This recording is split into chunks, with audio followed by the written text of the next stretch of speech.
दुनिया के सबसे पुराने लोकतंत्र यानी डेमोक्रेट कहे जाने वाले अमेरिका में पॉलिटिक्स के लिए पहली बार ऐसा कुछ हुआ है जिसे दुनिया देखकर हैरान हो गई है। 3 नवंबर को प्रेसिडेंट इलेक्शन में सेलेक्ट हुए डेमोक्रेटिक पार्टी के कैंडिडेट जो बाइडेन की जीत पर स्टैंप लगाने के लिए 6 जनवरी को संसद में एक यूनाइटेड सेशन बुलाया गया था। इसी दौरान हजारों ट्रंप के सपोर्टर्स ने संसद पर धावा बोल दिया और सारे सिक्योरिटी सिस्टम को तोड़कर सैकड़ों लोग संसद में घुस गए। वहां पर उन्होंने जमकर तोड़फोड़ की और गोलियां चलाई। इस सब के चलते वहां पर भगदड़ मच गई और सारे रिप्रेजेंटेटिव्स जान बचाकर इधर उधर छुप गए। पुलिस के साथ हुई झड़प में 4 लोगों की मौत हो गई और 14 पुलिस वाले घायल हो गए। पुलिस ने 52 लोगों को अरेस्ट कर लिया है और संसद के अंदर करीब 4 घंटे तक ट्रंप सपोर्टर्स का कब्जा रहा है। सारे हालात नॉर्मल होने पर देर रात को संसद की दोबारा कार्रवाई स्टार्ट हुई और बाइडेन की जीत पर स्टैंप लगाने के लिए पूरी तरह से प्रोसेस को पूरा किया गया। ये तो पहले ही क्लियर हो चुका था कि जो बाइडेन ही नेक्स्ट प्रेसिडेंट बनेंगे, लेकिन इस प्रोसेस में ये होना था कि उनको एक सर्टिफिकेट प्रोवाइड करना था प्रेसिडेंसी का। अब इस वायलेंस वाली घटना के बाद ट्रंप ने भी आखिरकार अपनी हार मान ली है और कहा है कि 20 जनवरी को वो पॉलिटिक्स सौंप देंगे। पार्लियामेंट कॉम्प्लेक्स कहे जाने वाले कैपिटोल में पिछले 220 सालों में पहली बार इस तरह की घटना हुई है। तो ये सब क्यों और कैसे हुआ जानते हैं, मेरे साथ बने रहिए एंड तक इस वीडियो में। लेकिन उससे पहले अगर आपने इस चैनल को सब्सक्राइब नहीं करा तो प्लीज सब्सक्राइब करके बेल आइकन प्रेस कर दें।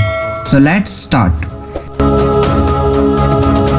इससे पहले ट्रंप ने एक ट्विटर का वीडियो मैसेज जारी करके अपने सपोर्टर्स को कैपिटल की तरफ प्रोटेस्ट करने के लिए उकसाया था। बाद में उन्होंने अपने सपोर्टर से कानून का पालन करने की अपील करते हुए कहा कि ये धोखाधड़ी वाला चुनाव था, लेकिन हमें इन लोगों के चंगुल में नहीं फंसना। वी वांट पीस और इसलिए आप लोग घर लौट जाएं। अमेरिका के होने वाले प्रेसिडेंट जो बाइडेन ने पार्लियामेंट पर हुए हमले को शार्पली क्रिटिसाइज किया है और कहा है कि अमेरिका में ये सब देखकर दुख हो रहा है। ये डेमोक्रेसी पर हमला है। पिछले प्रेसिडेंट बराक ओबामा ने हमले के लिए ट्रंप को जिम्मेदार ठहराया है। अमेरिकन रिप्रेजेंटेटिव्स ने तो ट्रंप को प्रेसिडेंटी से इंस्टेंटली हटाने की मांग की है। इधर metropolitan police chief Robert Conte ने बताया कि ट्रंप सपोर्टर्स ने वायलेंस किया है। उनका कारनामा बहुत ज्यादा शर्मनाक है और कैपिटोल पुलिस की कार्रवाई में एक लेडीज को गोली लगने से मौत हो गई। इसके अलावा 3 और लोगों की जान चली गई है। वॉशिंगटन के मेयर ने शहर में कर्फ्यू लगाने के साथ ही 15 दिनों के लिए इमरजेंसी का भी ऐलान किया है। इससे पहले अमेरिकन मीडिया में आए गए वीडियो के अकॉर्डिंग सैकड़ों लोगों की भीड़ सिक्योरिटी को तोड़कर पार्लियामेंट कैंपस में घुस गई। कई लोग दीवारों पर और शपथ ग्रहण के लिए तैयार किए गए स्टेज पर चढ़े दिखाई दिए। इस दौरान जमकर तोड़फोड़ की गई, गोलियां चलने की आवाज भी सुनाई दी। बाद में फोर्सेज ने कैंपस में से वाइस प्रेसिडेंट माइक पेंस और कई रिप्रेजेंटेटिव्स को सुरक्षित निकाला। पुलिस ऑफिसर्स ने बताया कि कई लोगों को बिना लाइसेंस और